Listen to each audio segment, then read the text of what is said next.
Good Monday morning, everyone. Good victory Monday morning in the literal sense of the word because the Seahawks did get a victory yesterday.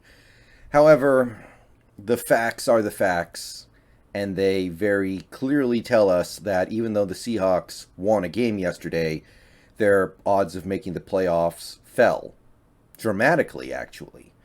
538 before yesterday's action said the Seahawks had about a 63-64% chance of getting in the playoffs if they won out. And after this Texans game, those chances are now down to about 53%. So, bottom line, we won, but not only did we not make up any ground, we've actually got a little more ground to make up. And unfortunately, this is the kind of ground that you can't make up yourself. This is the kind of ground that you need other teams out of your control to help make up for you. So, to me, nothing has really changed. The playoffs are just as much of a pipe dream as they were a couple weeks ago or last week. I'm not going to talk about that. I'm going to keep my focus on this very important upcoming offseason. And I have a question for you guys. If you look down in the video description, there should be a link to a community post I made where you can answer a poll. If you don't see it or the link doesn't work, go to my community tab. The poll should be there at the same time this video goes live. So here's the question, and you should probably listen to everything I have to say about it so I can properly describe everything going into the decision before you vote. But I have a question, and it's a question that I feel like needs to be raised now because in my head, looking at the way this offseason may end up coming, looking at the way this offseason may end up being framed, I think this is a realistic path that the team could go down because Wilson has actually played a couple of good games now. 2 weeks ago, after the Washington game, if I had made a poll asking people if they wanted to trade or keep Russell Wilson, at that point, I think a lot of people would have been, get him out of here. I'm done. Get him out. But now that he's played 2 games and he's reminded you that he is a good quarterback, that he can still do good things, I don't think you would necessarily see that. So now that he's played those couple good games, I want to raise this potential offseason scenario. The question is simple. Are you willing to get rid of Russell Wilson if that is the price to get rid of Pete Carroll and John Schneider? See, if I had asked that question a couple weeks ago when everybody was pretty down on Wilson, I think a lot of people would have easily said, oh, yeah, of course. He's not even playing good right now. He doesn't look the same. But now that he's put a couple of games together and kind of reminded you of the good old times and he's gotten a couple of wins, I think some minds may have shifted a little bit. It's at least a harder decision. Now, that question assumes a couple things, right? If you are somebody who doesn't like Wilson and still don't think he's good enough and still want to move on, even though you've seen those 2 games, you still think he's flawed, you still think he's past his prime, whatever. If you think those things, then the decision is easy. Then you just say, okay, of course, yes. And likewise, if you're somebody who likes Carroll and Schneider, who thinks they're still good, who thinks they can still produce Super Bowl caliber Seahawks football, then the answer is also easy for you. No, because you don't want to lose those guys independent of having to give up anything. So this question is mostly geared, although obviously anybody can answer, it's geared for the people who still like Wilson and still think he can be the man, but don't like Pete and John and think that they are a problem that needs to be dealt with. So now that we are headed towards an off-season where Wilson is probably going to finish the season strongly, he's playing mostly not great defenses down the rest of the way. The Bears are good at getting pressure. The Niners, they're decent. They're okay, but it's mostly softer matchups. Maybe the Cardinals, but the Cardinals might be resting starters for all we know. We don't know if they're going to really want to invest a lot in that game. So it is possible that Wilson does end this season on a hot streak, and it makes this question kind of hard. So I think it's very possible this ends up being kind of the crux of the offseason. Are you willing to get rid of a future Hall of Fame quarterback at 33 years old in order to get rid of a head coach and GM that seem like they've lost the plot? You have to give something up to get something. If you agree with the priors that Wilson good, Carroll and Schneider bad. Not everybody does. That's fine. You can still vote in the poll, but just understand that for you, the decision is easy. For somebody who likes Wilson but doesn't like Carroll and Schneider, it's not. So the more I think about it, the more I see the white pill, if you remember the white pill scenario, as being very difficult to pull off. And I'm going to explain a little bit of why. Now, before I say anything, let me just say, the white pill is difficult. I don't think it's impossible. I still don't. You can definitely do things like that, but the degree of difficulty is very hard, and you can very easily talk yourself into realizing how long the odds are. So the white pill, if you will recall, was you keep Wilson, and then you get rid of everything else, the front office and the coaching staff. So here's the thing. When I say the coaching staff, that includes Shane Waldron, because you usually don't see a team clean house, but randomly keep one of their coordinators. Clean house means clean house.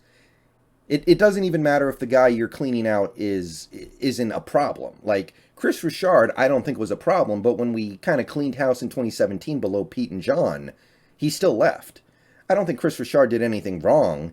They just decided, well, if we're going to kick everyone else out, you too. So Russell Wilson has spent this season picking up the Waldron offense, and it's been a bumpy ride. He's played good. Most of his games have been fine. There have been some issues. There have been some things that haven't been perfect, but that's to be expected when a player is picking up a new offense. You spend this season learning parts of the new playbook, because we know we're not even implementing the full Waldron playbook yet, because Pete said we weren't. You're learning signals, you're learning tendencies, you're learning how to do different things that you may not be super familiar with doing. You do all these things that are not going to immediately mesh with you. And then the idea is by the end of year one or year two, you've really got it, right? You go through some growing pains in the first year under the new offense to reap the rewards in year two.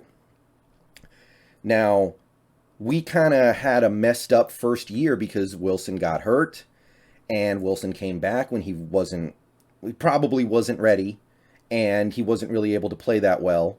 So we didn't get a full look at it, but it seems to me that some of the Waldron stuff is starting to settle in. But nevertheless, this season, it's if you want to hold on to hope, that's cool. But from my perspective, this season is pretty much a done deal. I don't see it. So here's the thing. If you lose Shane Waldron, regardless of what you think of him, because I know some of you guys really don't like him, that's fine. Some of you guys do like him, that's obviously fine too. But you lose all that work you spent in this season picking up that new offense. The tendencies, the signals, where you put your hands, where you line up, all these things that you spent this year trying to perfect so you could have it down by 2022, it all resets, and now you have a new offense to learn. That is not a recipe for success for a quarterback. Quarterbacks do their best work when they have some stability. And I can think of some examples of quarterbacks who were ruined or at least derailed significantly because they were not given a stable offensive situation. The all-time great example is Alex Smith. He had a different offensive coordinator in the first 7 years of his career. No stability. He's got no chance.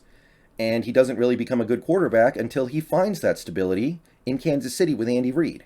And suddenly he was playing pretty well. So that's a great example. There are other good examples throughout NFL history. But That's not good. If we have Wilson have one year, be in the Schottenheimer offense in 1 year, next year new offense, and then the next year another new offense. Okay, that's not ideal. That is very suboptimal. Regardless of if the Waldron offense is good or bad, or the next offense you bring in is good or bad, it's definitely suboptimal. So you are going to reset the clock on that. Now Wilson has to learn a new offense, a new playbook, new tendencies, new signals. He's got to spend 2022, most if not all of it, trying to pick up this new offense. And that's going to hamper the offensive production. It's going to lead to us losing some games we otherwise would have won because he's trying to learn how to do this new stuff, etc., etc. So we go through this crap again. And by the way, Wilson's going to be 34 next year. Wilson is indicating that he's getting a little bit impatient with the way things are going. Wilson's contract is going to be up in a couple years. He's probably going to want to negotiate one at the end of next season because, well, he's not going to play on the last year of his deal. So now everything's gotten a little bit messy. So if you keep Wilson, it pretty quickly goes down the line to, okay, we're going to keep Wilson and we're going to get rid of everything else.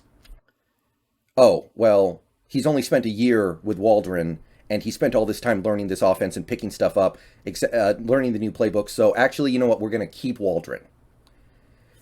Hold it right there. Most head coaches who come in here are not going to want to inherit an offensive coordinator. It happens sometimes. Mike McCarthy kind of did it with Kellen Moore, but usually if you bring in a new head coach to replace Carroll, he's going to want to bring in his guy.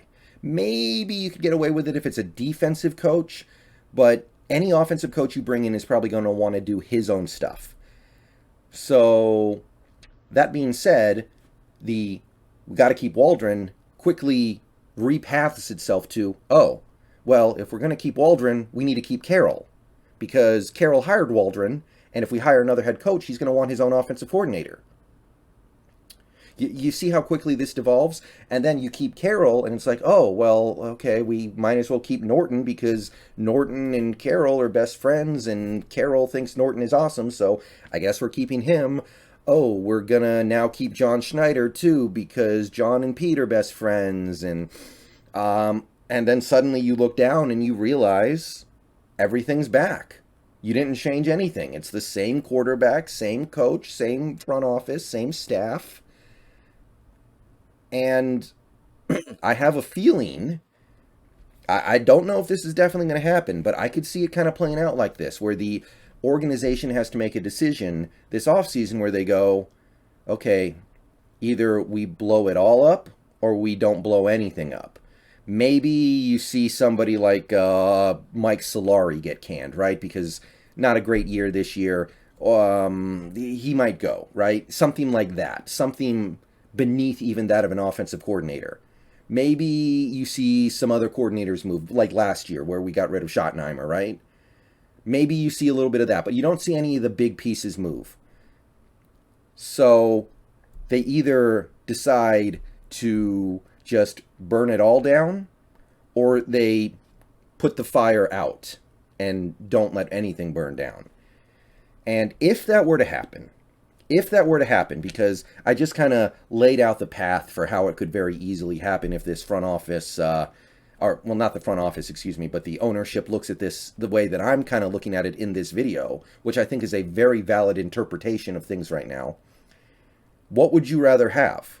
Would you rather keep Wilson and keep everything else?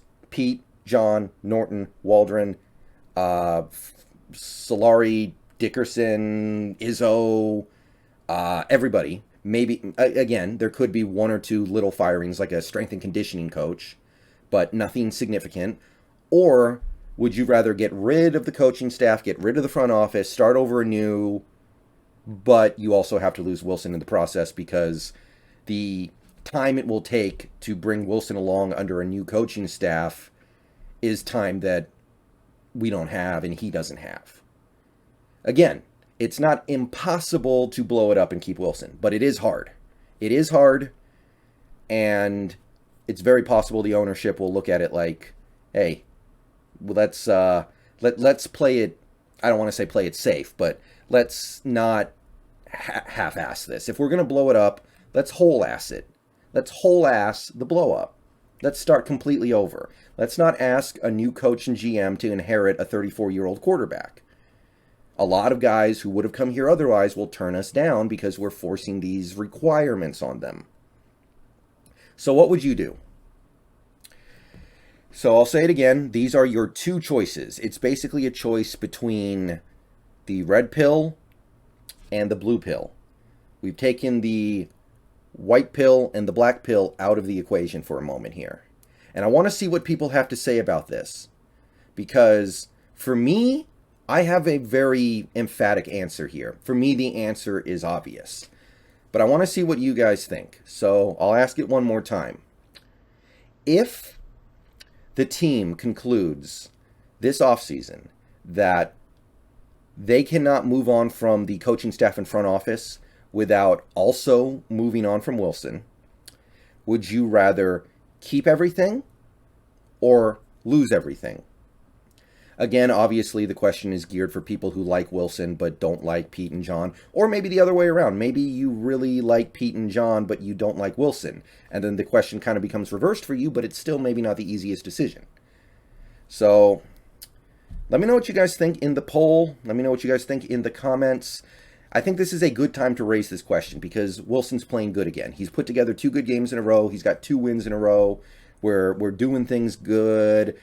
We got a little bit of momentum. We're feeling a little bit better about ourselves. Suddenly, we realize that, hey, Wilson can do some things well. Wilson's a good quarterback, right?